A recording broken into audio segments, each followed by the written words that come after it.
Hi Milkshake, I'm Lissie Mackintosh and welcome to Fit Stop. Let's go see what I'm wearing to the Miami GP.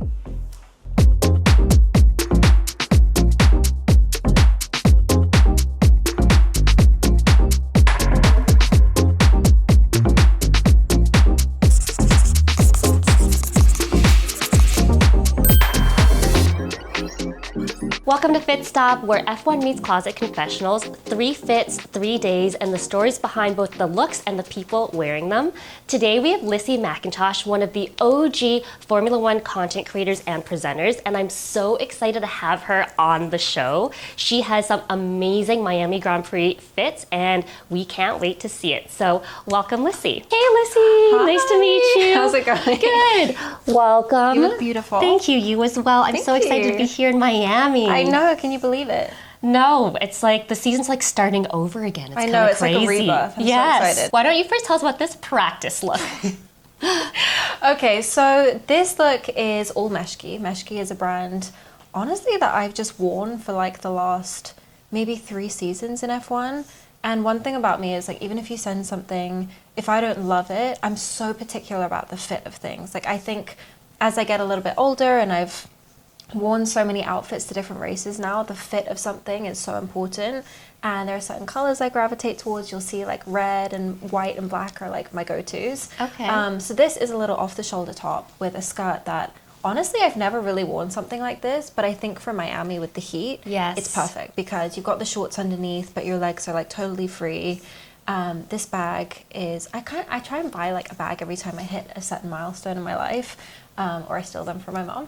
And then shoes, always important to wear comfy shoes. Honestly, I'm very last minute, like with my accessories and things. It could get to practice day and I'd be like, actually I prefer it with this and that. So I like to just have things to choose from over the weekend. Well, I love this look. I also like, you already pointed out the colors that you love already. Are you a solids girl, prints? I'm more of a solids girl, for sure. Like I just feel sexiest and like most confident when I'm wearing like a really nice tailored, I like quite a tight fit on things. I'll wear a print like every so often. Like I know we're gonna show some event looks as well. Like that's when I'll go a little bit crazier.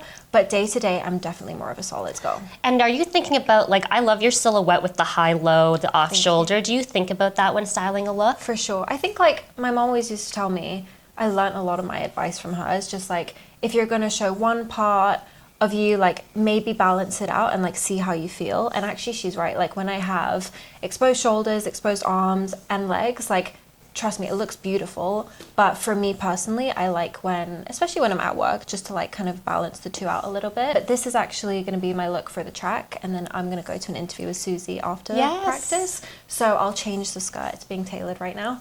I'll change the skirt into more of like a tailored, it's like a maxi, basically a pencil skirt. So it can be a little bit versatile as well with this shirt, which I like. You can dress it up or down. Yeah, well, I know we jumped right into your look, but why don't we also talk about who you are? So why don't you tell us a bit about your story? Yeah, so I started creating F1 content in, was it 2021? It was a long time ago. And I just started creating it because I love F1. I have always loved F1 for like 10 years. I've watched it. And I remember being 21 and I was like, I want to consume F1 news and I can't find it anywhere that's like fun and it's not so serious. And I was like, if I just make it, I'm sure people will watch it. And I remember posting my first like F1 news recap. Yeah. That I did for many years, and I kind of do in different forms now. And I remember it got like 70,000 views, and I was like, to my mom, I was like, oh my God. She was like, make more. And that's actually the best advice. Like, just start and keep making it.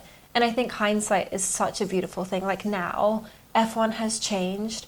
Like, I don't know what's even more than a 360. It's done that. Yeah. Like, it has changed so much in terms of brands, content, but really back in the day, like there was no one doing it. It was myself and like Tony Cohen Brown and like maybe a handful of creators. And after that, I just literally said yes to everything. I remember the first team I worked with was Aston Martin. They were like, come to our car launch. Like, we've never really done this. We don't really know what we want you to do. Just do what you do and do it for us. And we were like, okay. And I remember just like seeing Nico Hulkenberg. He was their reserve driver at that time for them. And I was like, can we do an interview? And he was like, absolutely. And I think when you're in those moments of just like in the deep end, you're like, I can absolutely do this. And a few months later, F1 asked me to join their presenting team, which I did for 2 years. And then I was realizing I was saying no to a lot of brand opportunities and like sponsor opportunities and being able to own my own content. And so I decided to do that full time, and I work with an incredible agency and management team now. And it's great because I get so much creative control when I interview drivers and athletes. I own everything, and it's the best. It's the best of both worlds. And then since then, you know, last year with Forbes being on the 30 under 30 list, that was incredible, and I think changed my life. And since then, it's just been like so much opportunity from other sports to come, and they use the term, not me, but like the Lissie Mackintosh effect of just like making sports accessible, fun, opening them up. And I want to take those opportunities. And so that's kind of like the direction I'm heading in now. Yeah, I mean, you have inspired a whole host of people to start creating content and not be shy about it, because I'm not sure like if you got this in the beginning, but the feedback is not always nice, you know, from a male-dominated sport. And so by seeing you and others start doing this, it's like there is a community, this is wanted. F1 is 42% female fan base. They're looking for this, and you've inspired a lot of us to start doing this. Thank you. Yeah, I mean, the audience is everything. Like, there are people who comment on my videos, like, I've been here since 2022, and I notice every single one. Like, I'm very aware that 99% of F1 fans won't go to a race, and I'm so aware that it's so male-dominated, and I just want to be the representation of, like, that's why I love fashion so much, and that's why, like, I remember starting my Get Ready With Me's were like they were like, oh, just go back to your makeup. Oh, yeah. And I was like, why can you not do both? Like, there's actually duality in women, and you can, like, focus on your makeup routine and love what you wear to the track, and then, like, do your job incredibly well and know what you're talking about and be a good interviewer. And that's something I've tried to do as well, is just, like, change the interview style. Like, I think sometimes you need to do things to get you confidence, and interviewing drivers in like a very welcoming, firesidey kind of open way kind of changed the way I interview everyone now. So did you know you always wanted to be a presenter, or that just kind of evolved from content creation? It did. Like, I meet a lot of creators now, and they're like, I wanted to do this. For me, like, I just wanted to talk about F1. Everything that came with it was like very secondary. And I wanted to be a presenter, and I wanted to talk about all these things, but like, I don't like when people say I fell into it, like it just fell into my lap. That absolutely didn't happen. Like, there's been so much hard work, but it wasn't so planned out. But yeah, I think once I started doing it, I was like, I really love this. I can change the sport for the good. So that's like kind of how it started. So last question before we go into your next look. So what is this event you're doing with Susie Wolf tonight? Ooh, so that is Friday after practice. It is to talk about her new memoir, Driven.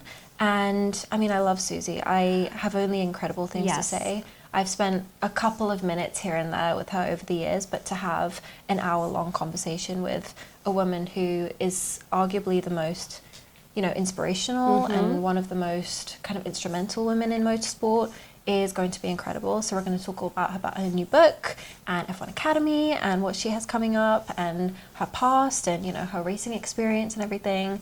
So that's in conversation with Apple, which is also incredible. Like, I'll be working with Apple over the Miami GP, doing some social reporting for them.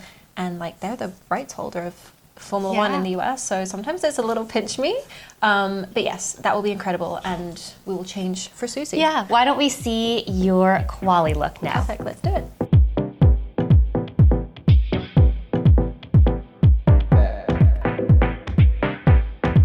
Love this Quali look. Thank you. Red's your color for sure. Tell us about who you're wearing and how you accessorize. So this is also a Milkshake dress. Again, I just think they make clothes for the girls.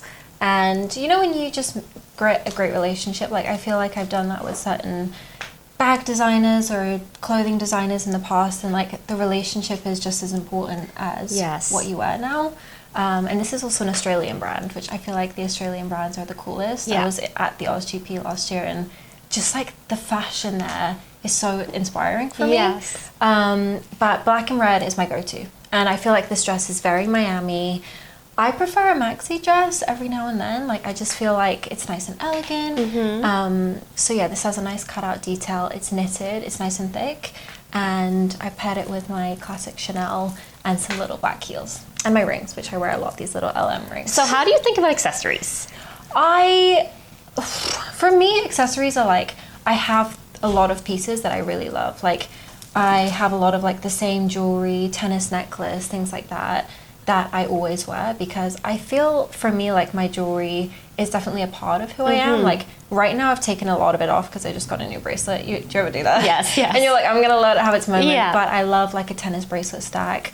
I bought this watch honestly after I just had like my first really big year in motorsport. So it's very sentimental to me. Like a lot of my jewelry is either a gift or something I bought myself for like special moments. Yeah. But yeah, I'm not really like a big statement jewelry kind of person. I just like it to be quite simple, elevated, and support the look. So how do you think also about glam and hair and makeup? I love it. That is, okay, for me, I cannot do my hair. Hair is where I really struggle. I love doing my makeup. I feel like you learn your face so well, and there are products over the last few years, especially being at a track for so many years, that like you need to wear. And like there are certain things that, like certain setting sprays or certain products that are going to stay on for a long time, and those are things I swear by. But I love it, and I think as you get older and you try new things, for me it's just always about like having a really clean base, being super bronzy, and then my lip is like, it always pulls everything together. But it does make you feel confident, like when you feel put together and you've done your hair and makeup nicely. For me anyway, everyone's so different, but I know I can walk into a room and do my best interview because I feel my best. So that's like where the power in it is for me. Nice. So let's talk about your life in F1 and some of the most, I guess, the best moments that you can recall. What would you say was the most chaotic interview that you've ever done? That's such a hard question. I think some of my earlier ones were the most chaotic because like I say, like now I think there's a very different way in F1 of like everything is very planned out. You know, things take a lot longer to go through and things like that. Back in the day, I remember doing my first interview with Carlos and Charles, and it was like with these headphones and they were listening to music and I was trying to say something to them. Oh my gosh. And it was just like crazy. It was super chaotic. Carlos and Charles were like always such a great pairing to work with. So that's definitely one of them. I think the shoot with Nico when he threw the bucket of water over me was definitely one of them. But I think I've interviewed most drivers on the grid now, and I have a great experience with each of them, and it's fun each time. What about biggest pinch me moment? Ooh, why do I have such a bad memory? Would it be the Forbes 30? Forbes was massive. Winning TikTok Creator of the Year last year was huge. I think last year for me was a turning point into just gaining more confidence into going on into other sports. Like I remember interviewing the Yankees players, I interviewed like Jackson Dart, I interviewed Carlos Alcaraz, and for me that was the moment where I was like, I feel like I can really do this in other sports, and it made me so happy, you know, like it really, really did. And ultimately I went on to launch Private Lesson, which I've just launched. That was pinch me for me in a different way. Tell us about Private Lesson. Private Lesson is my new show where athletes teach me how to do their sports, like the best athletes in the world. I meet with them, they teach me how to do their sports, and it's just meant to be fun. Like I just really want sport to be entertainment, and that's the exact kind of way and route into it. So I just interviewed Miles Chamley-Watson, Olympic fencer. We have a few more episodes coming out in the next few weeks, but it's just such a passion project for me, and it makes me so happy, you know, like I love F1. I'm always going to be in F1 and I'm always going to be a part of this world. But to me, like opening up and being able to like go into other sports and learn about them first of all and then share them with my audience, that's like the dream for me. And also just having so much fun while doing it. Like that shoot with Miles, I was smiling from ear to ear the whole time, and I've never seen a format like this in sports, you know. So still very much just like in its early phases, but I'm very proud of it. And yeah, it's very exciting. Awesome. I can't say that many people I know have fenced, so it's really hard. I'm sure it is. Honestly, how do you see through the mask? No, you can't. Yeah. And then he like hooked me up to this wire. I was sweating by the end. He makes it look so easy. It is one of the hardest things I've ever done. Well, let's see your event look next. Absolutely.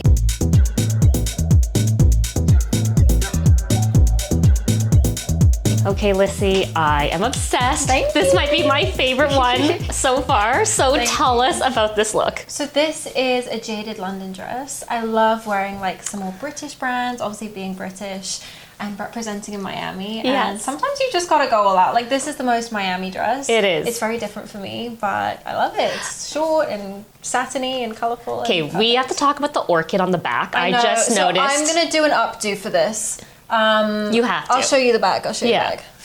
look at that. That little orchid on the back. Oh, I love it. Okay, so tell us about this bag. This bag is adorable. This was actually a gift. I honestly, see, this is where like the fun part comes in. There's another bag, the pink one, that I would consider. I think the main thing for the Miami GP, and honestly any race, is like just wearing a bag that's practical. Like so often I want to wear like the miniest mini bag, but actually just like having everything you need, having all your equipment and everything is more beneficial. So I would either do this. This is Charles and Keith, which is also another brand I've loved. It's a Singaporean brand, and my mom's from Malaysia, so I feel very. Oh, I'm from Singapore. No way. Yes. Oh my gosh. Oh my gosh, we have to talk about that. Are you serious? Yeah, so you're part Southeast Asian? Exactly. Oh my my mom's gosh. half Chinese, half Indian, but she grew up in Malaysia her whole life. So that's kind of like home, and like just that is when anyone thinks about home, like that is home for me. So you grew up there? I split my time when we were kids between Malaysia and London. I see. But I go back as often as I can, and like whenever I go to Singapore Grand Prix, I'm from Johor Bahru. Okay, So yeah, I just know exactly literally where that across is. the border. My family's also Malaysian, so that now live in Singapore, like my great grandparents. But It's crazy. that's like, crazy. I also think traveling so much, that home is no longer really a place. Like I feel like in the last 3 years I've lived out of a suitcase and I've loved it, and now like I'm kind of looking for a little bit more of like a slow, like I want to unpack when I get home from a race, but there's home is always one place, and it's Malaysia. But anyway, speaking of, they make bags. Yes.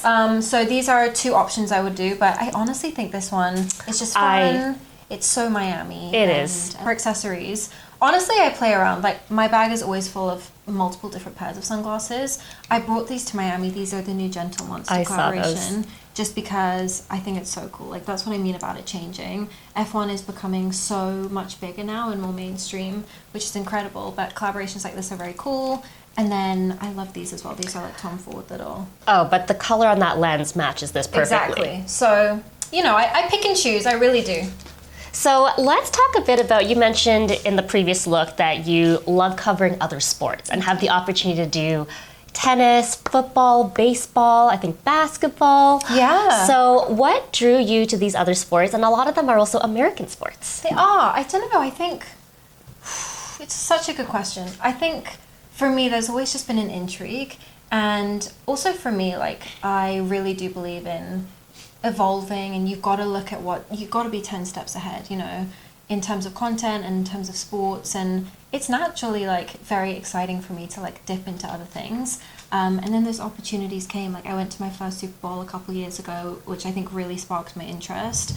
But football as well, like there is something in me that is so inherently wanting to do things for the girls. Like I know football is also obviously a very male dominated sport, you know, there's no female equivalent of the NFL. And so for me, I'm like, always the number one thing is I always think if someone understands something, they're more likely to find it enjoyable. It's the same with F1. That's why I started doing like, I remember back in the day, like what the F1, and now I feel like a lot of people do similar things, but that was like really where I wanted to start to like explain, like I would explain what DRS was and things like that. And that's like where it all comes from. Like this whole world of fashion and fashion week and like events and things, like it's all so incredible and I'm so grateful, but it's all like come with the main purpose, which was to make sport super interesting. So for me, the NFL is there, especially because I am British and we're starting to have the NFL games in London now. Okay. So for me, like bringing that to a more global audience is, when I love something, I want everyone to love it, you know. Baseball I'm still learning about, but again, like I want to take that approach and be like, what's happening here? Like what can we learn about it? It is super American and very fun. But like what's going on behind the scenes and under the helmet of these players. And then tennis was fun. I got to be the guest reporter at Queen's last year, which was very cool, and just kind of like dabbling in other things. But I think that the NFL piece is definitely like what interests me the most alongside F1. And there's like a nice crossover, obviously, with the Miami GP this weekend. It's the Dolphins play there, Exactly. so yeah. It's super cool. How would you describe the difference in fandom between the NFL and F1, and same with the athletes? Ooh, okay, so I would say athletes in the NFL, from my experience, I've interviewed, I think 4 teams now, and I just went to interview the Raiders at their facility. They're very, they say whatever. Like, it's whatever they want to say, they say it. I will say the one thing about the F1 fandom I've seen is it's got much younger and much more female in the last few years, and we don't give especially female, but we don't give young sports fans enough credit. They're the ones buying the merch, buying the tickets, creating the hype, creating the content, and we don't talk about it enough. They create the culture. They create, exactly. Like, that is it to a T. And if I can just be one representation of a woman in motorsport for that community, that's incredible. With the NFL, you know, I'm not coming in like, oh, I'm still learning about it very much. I think the NFL fans are, from what I've seen anyway, like, I almost feel like it's generational in the NFL. Yes. Like, if your parents are Patriots fans or whatever it is, and you grew up there, like, your loyalty always lies to that state. Whereas I think in F1, you can kind of you can approach it with just more like, who do I want to be a fan of? Yes. Like, it's obviously not state dependent. And it's also such a global sport, which I think is incredible. Like, there are fans of F1 all around the globe, you know? So it's just very different. I think it's more like pop culture-y from what I've seen in F1 right now, but NFL games are much more accessible. Like, they're super fun to go to with your friends, and that's something I've really enjoyed doing. So speaking about the NFL, we have to talk about some life changes, and you are with Luke right now, and are you living in Cleveland and Kind of, between. He has a Rottweiler called Thor. Oh my gosh. And I've fallen in love with Thor. Oh my gosh. So I find it really hard to leave him, plus he got injured in his last game of the 25 season, so I spent a few months there, like, really trying to help him get better. Yeah. So I'm a little all over the place. How did you guys meet? We actually met because I interviewed his teammates Oh in my London. gosh. And I remember so distinctly, I remember seeing him across the courtyard, and I was like, you know when you have a moment Yes. and you're like, And after that, he reached out and he was like, he's going to kill me for saying this. He was like, I have a signing in New York, like, I'll come to New York and we can go to dinner. And I was like, okay. Anyway, signing was fake. He just flew to New York. Oh my gosh, that's cute. And ever since then, yeah, we met basically in London, and then he came back just a couple weeks ago in his off season.